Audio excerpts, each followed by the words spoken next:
Yo, what's up mga boss yan? Welcome sa first episode natin ng Expert Option. So ang video na ito ay para sa mga beginner at gustong matutong mag-trade gamit si Expert Option. So kung naghahanap ka ng video na makakapagturo sa iyo kung paano nga ba magsimula, ito ng video ang hinahanap mo. Ipapakita ko sa inyo isa-isa kung ano ang nasa loob ng ating graph para mas lalo nyong maintindihan. At maglalagay tayo ng screen record ng ating cellphone para makita nyo kung ano yung mga tinuturo at masundan nyo ako, okay? So, simulan na kagad natin. So, ayan mga boss, kapag ka-open mo ng app natin, ito agad yung bubungad sa atin, syempre. Ayan, ito ang tinatawag natin na graph. Ayan, nakikita nyo na yan na tumataas baba. Yan ang graph o chart na magdi-decide kung makakapag-profit tayo or hindi. Diyan din sinasabi kung tataas or bababa yung stock trade. So, simulan natin dito sa demo balance. So, ang demo balance naman ay para sa mga bago talaga na kagaya nyo na gusto mag-practice mag-trade. So, kahit maubos nyo siya is no problem kasi hindi naman siya totoong pera. Kaya nakita nyo rin siya na naka-US dollars siya.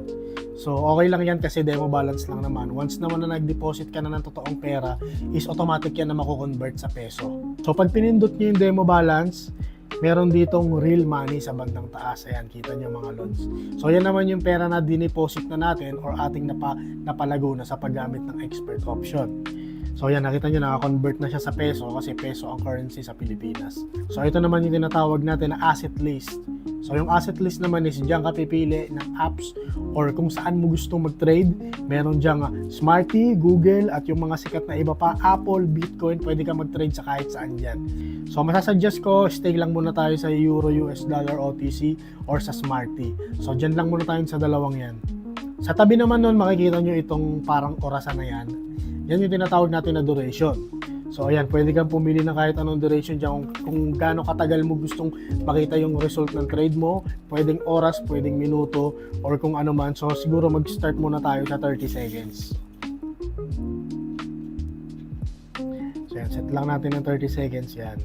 Ibig sabihin, pag nag-trade tayo, sa loob ng 30 seconds, magkakaroon na ng resulta kung naka-profit tayo or hindi.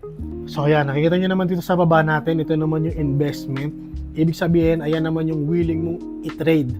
Okay, so pwede mo siyang babaan. So, syempre, basic lang to. Gusto ko lang naman muna magturo sa inyo. So, babaan lang natin ng kahit 100 pesos, pwede yan. Nakikita nyo sa linya na yan na 186. Ibig sabihin, pag nag-success ka sa trade mo, is yung 100 mo is matadagdagan ng 86 pesos sa loob lang ng 30 seconds sa duration na sinet mo. Sa baba, syempre, basic sell at buy button lang yan. So, diyan ka magde-decide kung bibili or magbibenta ka ng stocks. Okay, so magsa-sample trade agad tayo para makita nyo. Select tayo ng asset list natin. Dito tayo sa Smarty. Nag-sell ka sa part na to. Yan, nakita nyo, may lumabas na 100. Ibig sabihin, kapag yung linya na gumagalaw na yan, nakikita nyo yan, nag-up and down, is natapos siya sa below ng linya na pinag-sellan nyo ng part. Yan, nakita nyo sa ilalim nito. Ibig sabihin, bumaba talaga yung stocks. Ibig sabihin, tama yung inyong predict. So, magkaka-profit ka niyan. Ganun lang siya. So, dito siya mag-i-end. Nakita nyo naman yung linya na yan. Hintayin lang natin. So, 30 seconds na lumipas. Ayan, nag-profit tayo. Yung 100 natin, naging 184. So, ganun lang siya mga boss. May iba't ibang duration yan.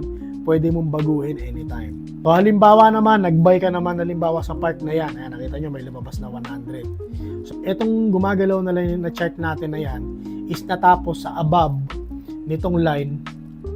Ibig sabihin, success na naman yung predict natin at magpa-profit tayo. Pero pag napunta siya sa baba niyan, syempre, automatic ayun, wala tayong mapa-profit dahil mali yung predict natin. So, ganun lang naman siya. Ayan, halimbawa, tignan nyo. So, ayun. Nakita nyo, nag-zero profit tayo kasi nasa baba siya. So, okay lang yan. May mga ganung time talaga. So, ayan, ngayon papakita ko naman sa inyo kung paano tayo actual na nagtitrade. So, makukumpara nyo yung magiging trade nyo dati sa ngayon na bago kayo at dito kapag marunong na kayo. So, dito may mga part lang na hindi kayo maintindihan pero okay lang yun. Ipapaliwanag natin sa future. So, mag-open lang tayo dito ng isang indicator. Ayan, RSI indicator. In the future, maintindihan nyo rin yan. So, yan, naka-duration natin is 5 seconds. Nasa Euro, US dollars tayo. At ang investment natin is 1,000 pesos. Okay, so dito kailangan medyo mahaba lang pasensya mo kasi may hinihintay ka na signal si indicator. So, yun lang. Hintayin lang natin yung signal tsaka tayo mag-trade. So, yan.